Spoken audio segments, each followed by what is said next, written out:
Assalamualaikum warahmatullahi wabarakatuh. Di kesempatan BPI kali ini kita akan membahas terkait dengan sholat dengan baik. Nah, di sini kita harus tahu bahwa ketika sholat kita perlu untuk mencapai taraf kesempurnaan. Seperti apa sih kesempurnaan yang harus kita capai? Yaitu salat yang sesuai petunjuk dan contoh dari Rasulullah Shallallahu Alaihi Wasallam.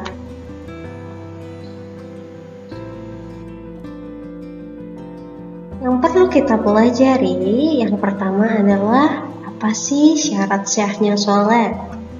Yang pertama yaitu adalah masuk waktu salat. Salat itu adalah ibadah yang sudah ditentukan waktunya, sebagaimana Allah Subhanahu wa taala berfirman di surat An-Nisa ayat 103, "Maka apabila kamu telah menyelesaikan salatmu, ingatlah Allah di waktu berdiri, di waktu duduk, dan di waktu berbaring. Kemudian apabila kamu telah merasa aman, maka dirikanlah salat itu sebagaimana biasanya. Sesungguhnya salat itu adalah fardu yang ditentukan waktunya atas orang-orang yang beriman." Jadi di sini salat wajib itu hukumnya fardu atau wajib. Yang kedua yaitu adalah suci dari hadas. Di sini hadas kecil maupun hadas besar. Karena Rasulullah pernah bersabda, Allah tidak akan menerima salat di antara kalian jika dia berhadas sampai dia berwudu.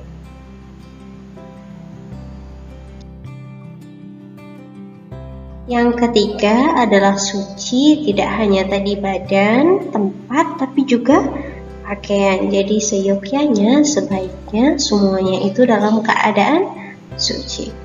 Dan itu wajib agar salat kita menjadi sah.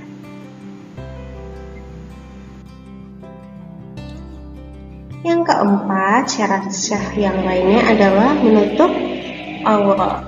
Ini mengikuti dari firman Allah SWT di dalam Al-Quran, surat Al-A'raf ayat 31 yang berbunyi, "Wahai anak cucu Adam, pakailah pakaianmu yang indah di setiap memasuki masjid."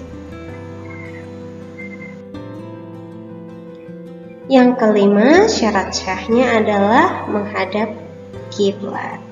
Jadi di sini kita harus menyesuaikan di mana sih posisi kiblat ketika kita akan sholat. Jadi kita harus memalingkan muka kita ke arah Masjidil Haram seperti yang Allah firmankan di surat Al-Baqarah ayat 150. Nah, tadi kita sudah pelajari apa saja syarat sah sholat, kemudian kita perlu pahami lagi apa sih rukun sholat itu.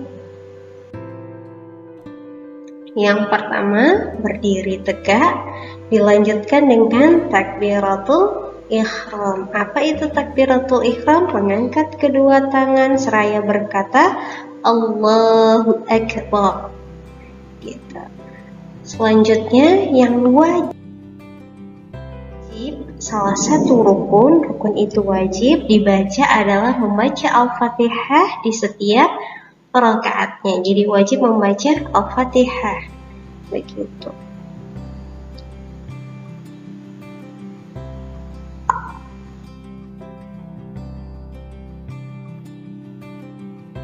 Selanjutnya kita harus melakukan rukuk juga. Nah, jangan lupa di sini harus dilakukan secara tumaninah. Jadi jangan terburu-buru, perlahan dinikmati. Gitu. Jadi kita memegang kedua lutut, jadi memegang kedua lutut dengan kedua belah tangan dibungkukkan sehingga antara punggung dengan kepala itu bisa menjadi rata. Berikutnya adalah i'tidal. Setelah ruku kita bangun berdiri tegak disebut dengan i'tidal sambil berkata membaca Sami'allahu liman hamidah. Gitu.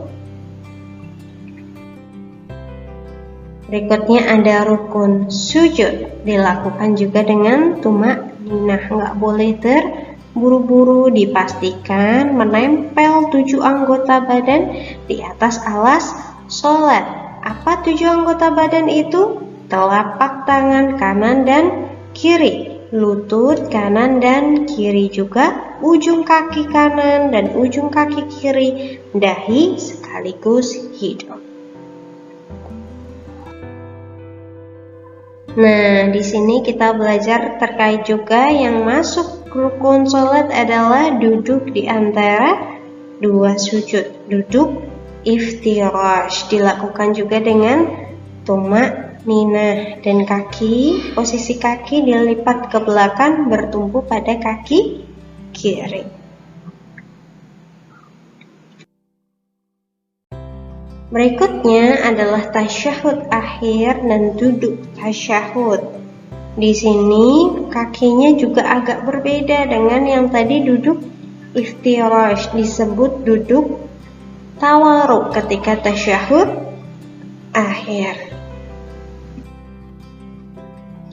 Sholat diakhiri dengan salam. Jangan lupa kita membaca salam menengok ke arah kanan, juga menengok ke arah kiri.